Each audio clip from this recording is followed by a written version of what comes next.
Good morning student. आज का हमारा टॉपिक रहेगा क्लास 12 बिजनेस स्टडी के अंतर्गत आपका पढ़ेंगे हम चैप्टर 7, जिसके अंतर्गत हमने क्या पढ़ा था। इसके पहले हमने संप्रेषण के प्रकारों को पढ़ा था। मैंने आपको मुख्य रूप से 5 संप्रेषण के प्रकारों को बताया था। लिखित संप्रेषण, मौखिक संप्रेषण, औपचारिक संप्रेषण। ये 3 का मैंने इससे पहले वाले वीडियो में आपको पढ़ा चुका है। अब आज का जो हमारा टॉपिक रहेगा वो रहेगा अनौपचारिक संप्रेषण। कि ये अनौपचारिक संप्रेषण होता क्या है, इसका आज हम क्या करने वाले हैं, अध्ययन करने वाले हैं। तो आइए समझते हैं हम क्या अनौपचारिक संप्रेषण। तो देखिए, अनौपचारिक संप्रेषण है क्या। तो जब कभी दो समान स्तर के व्यक्तियों, अधिकारियों, कर्मचारियों या पक्षकारों द्वारा आपस में कोई संवाद होता है, तब उसे अनौपचारिक संप्रेषण कहते हैं। किसके द्वारा बोला जा रहा है? जब दो समान व्यक्तियों के द्वारा, अधिकारियों के द्वारा या कर्मचारियों के द्वारा या पक्षकारों के द्वारा क्या होता है, आपस में कोई संवाद होता है, उसे हम क्या कहते हैं, अनौपचारिक संप्रेषण कहते हैं। ठीक है। तो संस्था या संगठन की ओर से ऐसे संवाद की कोई व्यवस्था पूर्व से नहीं रहती है। ये संवाद रिश्तों, संबंधों के आधार पर होते हैं। ये संप्रेषण सामान्यतः किस्म के होते हैं, जैसे दो भाइयों में चर्चा, दो रिश्तेदारों में चर्चा, दो पड़ोसियों से चर्चा आदि। ये सब किसके अंतर्गत आता है? अनौपचारिक संप्रेषण। ठीक है, जो प्रायः किसमें होते हैं, मौखिक ही होते हैं। और अनौपचारिक संप्रेषण अनेक बार सिर या हाथ पैर मुंह हिलाकर किए जाते हैं। हमेशा मौखिक चर्चा आवश्यक नहीं होती, क्योंकि इस प्रकार के संप्रेषण का कोई मार्ग नहीं होता। ऊपर नीचे, समतल, टेढ़ा मेढ़ा सभी तरह का संवाद इसमें होता है। ठीक है। अतः इसे अंगूर लता संप्रेषण, देखिए इसका एक और नाम मैं आपको बता रही हूँ। अगर आपको पेपर में पूछा जाता है कि अंगूर लता संप्रेषण क्या है, तो आपको कन्फ्यूज़न नहीं होना चाहिए, क्योंकि देखिए अंगूर लता संप्रेषण और अनौपचारिक संप्रेषण क्या है, एक ही है। ठीक है। अर्थात अनौपचारिक संप्रेषण को ही अंगूर लता संप्रेषण कहा जाता है। इसकी सूचना कानों कान फैल जाती तथा यह अंत खोजना उसी प्रकार कठिन है जैसे अंगूर की लता का अंत खोजना। ठीक है। अब देखिए ये मैं पढ़ा दी इसमें आपको क्या, अनौपचारिक संप्रेषण के अर्थ। अब मैं आपको इसी में समझाती हूँ अनौपचारिक संप्रेषण की विशेषताएं। तो देखिए संप्रेषण का यह प्रत्यक्ष या मौखिक साधन होता है। इसके रास्ते क्या होते हैं, टेढ़े मेढ़े होते हैं। संदेश का अंतिम छोर अंत खोजना क्या रहता है, कठिन कार्य रहता है। इसकी सूचनाएं आधी अधूरी व मिर्च मसाला बढ़ा चढ़ा कर लगाकर फैलती है। इन संचार से अफवाहें अधिक फैलती है। ठीक है। इन संवादों का आदि न अंत न स्पष्ट होने से भविष्य के लिए इनका कोई महत्व नहीं होता। अब इसके लाभ देखिए, अनौपचारिक संप्रेषण के मैंने आपको विशेषता समझा दिया। अब इसके लाभ क्या है, तो अनौपचारिक संप्रेषण का ये क्या है, पूरक संप्रेषण है और संप्रेषण की तरह सबसे सरल, सामान्य व सस्ती व्यवस्था है। कम समय में अधिक से अधिक संवाद किया जा सकता है। तीव्र प्रसारण के लिए सर्वाधिक उपयुक्त है।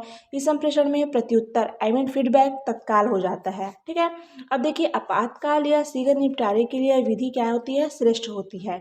यह विधि इस विधि में कोई भी राशि व्यय न होने से अत्यधिक क्या है, सुविधाजनक माना जाता है। ठीक। अब हम लाभ समझ लिए, गुण समझ लिए, उसका अब हम दोष देखते हैं, हानि देखते हैं। ठीक है। तो देखिए अनौपचारिक संप्रेषण भ्रम व अफवाहों को फैलने का एक साधन हो गया है। ठीक है। साथ ही साथ इसमें चर्चा या संवाद का कोई विशेष महत्व ही नहीं होता।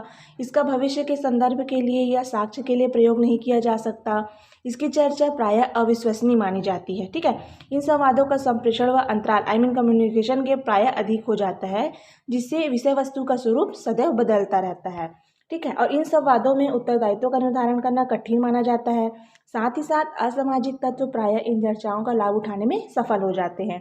तो ये हमने देखा क्या, अनौपचारिक संप्रेषण, जिसके अंतर्गत विशेषता, लाभ, हानि क्या हमने क्या किया है, अध्ययन किया।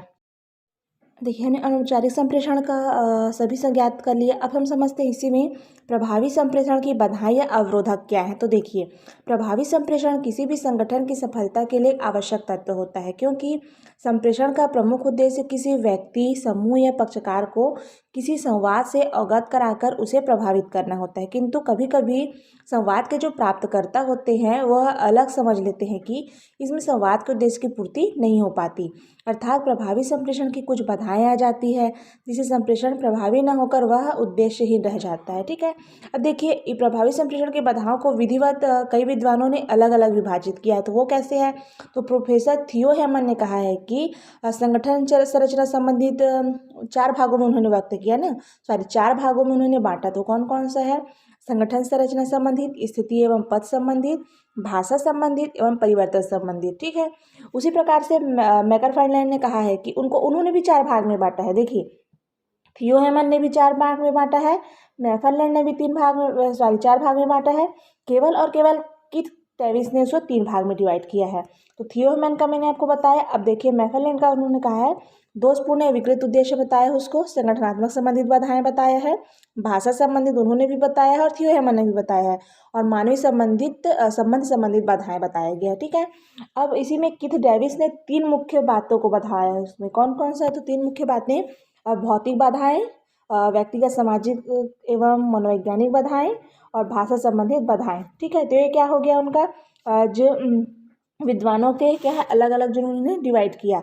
अब देखते हैं इसी में उनके जो डिवाइड किया गया है उसी का हम अब क्या करने वाले हैं, पूरा डिटेल में अध्ययन करने वाले हैं। ठीक है, तो देखिए प्रभावी संप्रेषण की बाधाएं या अवरोधक बोला गया है, तो मुख्य रूप से कितना हो गया फिर, थियो हेमन का 4, मैकफार्लैंड का 4 और उसके 4 4 8 और 3 कितना हो गया आपका 12। ठीक है, इस प्रकार का क्या किया गया है उसमें 11 ना, उनका हम क्या करने वाले हैं, अध्ययन करने वाले हैं। तो चलिए सबसे पहले हम समझते हैं थियो हेमन के द्वारा संगठन संरचना संबंधित बाधाएं। तो ये क्या होता है, तो किसी भी संगठन की संरचना वहाँ की संप्रेषण व्यवस्था को काफ़ी सीमा तक क्या करती है, प्रभावित करती है। ठीक है, अब संगठन जितना बड़ा होगा वह उसमें जितने अधिक स्तर या लेवल होंगे संप्रेषण की बाधाएं उतनी अधिक होगी। ठीक है, क्योंकि अधिक स्तर होने से संदेश को उतरने ही उस स्तर से गुजरना होगा। ठीक, और साथ ही साथ अधिक स्तर से संदेश गुजरने पर कभी कभी संदेश का वास्तविक भाव या आशय ही बदल जाता है। ठीक है, अब देखिए दूसरा इसमें भाषा संबंधित बाधाएं बोला जा रहा है इसमें। तो भाषा संबंधित बाधाओं में क्या है, तो भाषा संप्रेषण का एक सरल माध्यम है। विभिन्न क्षेत्रों में अलग अलग भाषाओं का प्रयोग किया जाता है। हमारे देश की बोली क्या है, अनेक प्रकार की है। कभी कभी भाषा एक रहने पर भी भाषा के तकनीकी व द्विअर्थी शब्दों को समझने में हमें क्या होती है, परेशानी होती है। इस कारण कभी कभी संप्रेषण का अर्थ अन्य रूप में मान लिया जाता है। अतः आवश्यक है कि संदेश प्राप्त करने वाले की योग्यता व ज्ञान के अनुरूप संप्रेषण में शब्दों का प्रयोग किया जाए। तीसरा है आपका क्या, तो पद स्तर संबंधित बाधाएं। अब पद स्तर संबंधित बोला जा रहा है तो वो क्या है, तो औपचारिक संगठन संरचना में विभिन्न अधिकारी व कर्मचारी का उच्च स्तर से निचले स्तर तक के औपचारिक संबंध रहता है। तो अधिकारियों की भावनाओं व उनके व्यवहार कर्मचारी व प्रेषित संप्रेषण को काफ़ी सीमा तक क्या करता है, प्रभावित करता है। नेक्स्ट आता है अब आपका क्या, समय का अभाव। ठीक है, अब समय के अभाव में बोला जा रहा है तो वो क्या है, तो वर्तमान औद्योगिक व तकनीकी युग में प्रत्येक व्यक्ति काफ़ी क्या हो गया है, बिजी हो गया है। समय के अभाव के कारण संप्रेषण उचित ढंग से नहीं हो पाता। प्रायः संवाद भेजते समय यह ध्यान रखना चाहिए कि संवाद प्राप्त करने वाले के पास संवाद पर कार्य करने के लिए समय हो, क्योंकि संवाद तभी प्रभावकारी व क्रियान्वयन होगा जब उसके पास क्या होगा, समय होगा। नेक्स्ट पॉइंट है आपका भौगोलिक दूरी। तो देखिए भौगोलिक दूरी में क्या है आपका, तो संप्रेषण के मार्ग में भौगोलिक दूरी भी एक बाधा थे, तथापि टेलीफोन, फैक्स, इंटरनेट व मॉडेम सैटेलाइट पद्धति ने भौगोलिक दूरी की समस्याओं का समाधान कर दिया है। फिर भी ये सुविधाएं आज भी प्रमुख नगरों तक सीमित है। ठीक है, तथा इस विशिष्ट वर्ग के द्वारा ही इसका उपयोग किया जा सकता है। तो सुविधाएं महंगी होने के कारण आम आदमी इसके उपयोग का लाभ नहीं ले पा रहा। ठीक, छठवां पॉइंट है आपका गोपनीयता की समस्या। अब गोपनीयता की समस्या बोला जा रहा है तो क्या है, देखिए तो देखिए जब कोई संदेश 2 व्यक्तियों से अधिक के माध्यम से गुजरता है तब उसमें क्रमशः गोपनीयता की कमी होती रहती है। इसी प्रकार वर्तमान में फैक्स, इंटरनेट आदि सेवाओं के द्वारा भले ही भौगोलिक दूरियां कम हो गई हो, लेकिन संदेश को गोपनीय रखना कठिन हो गया है। ठीक है, अब 7वां पॉइंट है आपका क्या, तो दोषपूर्ण उद्देश्य की बाधाएं। तो ये क्या है, तो देखिए संप्रेषण उद्देश्य होने से संप्रेषण में अनेक बाधाएं उत्पन्न हो जाती है। ठीक है, तो ऐसी स्थिति में संप्रेषण का उद्देश्य उसके वास्तविक उद्देश्य से पृथक हो जाता है। और वर्तमान में संप्रेषण का उद्देश्य निर्धारित करते समय यह ध्यान में रखना आवश्यक हो गया है कि इसमें नेता या उच्च अधिकारी नाराज तो नहीं होगा। अब 8वां पॉइंट है आपका सुनने की बाधाएं। अब देखिए सुनने की बाधाओं में क्या है, तो संप्रेषण में विशेषकर मौखिक संप्रेषण में सुनने की भी एक बाधा आती है, क्योंकि कुछ अलग क्या बोला जा रहा है कि संप्रेषण के दौरान यदि सुनने वाला ही सुनने का कार्य उचित ढंग से न करे तो वह संवाद का सही अर्थ निकाल पाना कठिन हो जाता है। और 9वां पॉइंट है आपका मानवीय संबंध की बाधाएं। अब ये मानवीय संबंध की बाधाएं क्या है, तो देखिए हमने मुख्य रूप से अभी कितना पढ़ लिया, ये हमारा 8 हमने समझ लिया, ये हमारा 9वां पॉइंट है। तो औद्योगिक जगत में आदर्श मानवीय संबंधों का होना क्या हो गया है, बहुत आवश्यक हो गया है। किंतु शिक्षा का प्रसार व भ्रम जागरूकता के कारण स्वस्थ मानवीय संबंधों में विपरीत असर पड़ रहा है। इसमें संदेशों को प्रभावकारी ढंग से लागू करना कठिन प्रतीत हो रहा है। तो मधुर संबंध न होने से संदेशों का गलत अर्थ लगाया जा सकता है। तो कभी कभी तो उचित संबंध न रहने से संदेशों का सुनना व देखना भी पसंद नहीं किया जाता। ठीक, अब आपका 10वां पॉइंट है भावनात्मक धारणाएं संबंधित बाधाएं। ठीक, अब ये क्या है, तो कर्मचारियों व अधिकारियों की भावनाओं को प्रभावी संप्रेषण में एक बाधा उत्पन्न करती हैं। ठीक है, तो दृढ़ निश्चय रखने वाले व्यक्ति संप्रेषण में संदेश जो भी उसे अपनी भावनाओं के अनुरूप ही स्वीकार करते हैं। ठीक है, अतः इसमें प्रभावी संप्रेषण अपने मूल उद्देश्य से खरा नहीं उतरता। ठीक, अतः व्यक्ति को संप्रेषण की भावना के अनुरूप अपनी धारणा बनाना आवश्यक हो गया है। तो ये क्या समझा हमने, प्रभावी संप्रेषण की बाधाएं या उसके अवरोधक क्या क्या हैं। नेक्स्ट पॉइंट है आपका प्रभावी संप्रेषण बाधाओं को दूर करने के सुझाव। तो देखिए इसको दूर करने के सुझाव क्या क्या है, तो व्यवसाय, व्यापार, प्रशासन सभी क्षेत्रों में संप्रेषण कार्य सर्वाधिक महत्वपूर्ण होता है। अब इसमें आने वाली प्रमुख बाधाएं कौन कौन से है, तो है संप्रेषण योजना, उपयुक्त भाषा का प्रयोग, प्रत्यक्ष संप्रेषण, आपसी सद्भावना एवं विकास, यथा समय संप्रेषण, पदोन्नति नीति, सुनने की आदत का विकास और सौहार्दपूर्ण मानवीय संबंधों की स्थापना। तो सबसे पहले आपका क्या है, संप्रेषण योजना। तो देखिए संप्रेषण योजना क्या है, तो विभिन्न बाधाओं को दूर करने के उद्देश्य से प्रथम सुझाव यह है कि संप्रेषण कार्य की यह सुनिश्चित योजना पहले से तैयार कर लेना चाहिए कि उच्चाधिकारी व अधीनस्थों के मध्य संपूर्ण संप्रेषण कार्य को सुनिश्चित योजना के तहत किया जाना चाहिए। ठीक है, अब उपयुक्त भाषा का प्रयोग बोला जा रहा है, तो क्या है, तो सदैव सरल भाषा का प्रयोग करना चाहिए, श्रोता व संदेश प्रापक के स्तर के अनुरूप भाषा का चयन करना चाहिए, तकनीकी शब्दों के प्रयोग से बचना चाहिए। ठीक है, अब तीसरा है आपका प्रत्यक्ष संप्रेषण। तो संप्रेषण की बाधाओं से बचने के लिए जहाँ तक संभव हो प्रत्यक्ष संप्रेषण करने की कोशिश की जानी चाहिए। ठीक है, चौथा पॉइंट है आपका आपसी सद्भाव एवं विकास। तो संप्रेषण की विभिन्न समस्याओं और बाधाओं को दूर करने के लिए संगठन के विभिन्न स्तर पर आपसी सद्भाव व विकास बनाए रखना आवश्यक माना गया है। पांचवा पॉइंट है आपका यथा समय संप्रेषण। तो प्रभावी संप्रेषण के लिए संवादों के समय पर प्रेषण क्या हो गया, बहुत ही आवश्यक हो गया है। अर्थात जब संवाद का क्रियान्वयन होने का समय हो तभी संदेशों का प्रेषण किया जाना चाहिए।